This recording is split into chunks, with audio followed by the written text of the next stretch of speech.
لك الحمد حتى ترضى ولك الحمد إذا رجيت لك الحمد في الأولى والآخرة لا إله إلا الله ولا نعبد إلا إياه مخلصين له الدين ولو كره الكافرون اللهم ارحمنا بالقرآن العظيم اللهم احفظنا بالقرآن العظيم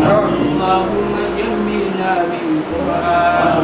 اللهم ارحمنا بالقرآن العظيم واجعله لنا إماما ونورا وهدى ورحمة اللهم ذكرنا منه ما نسينا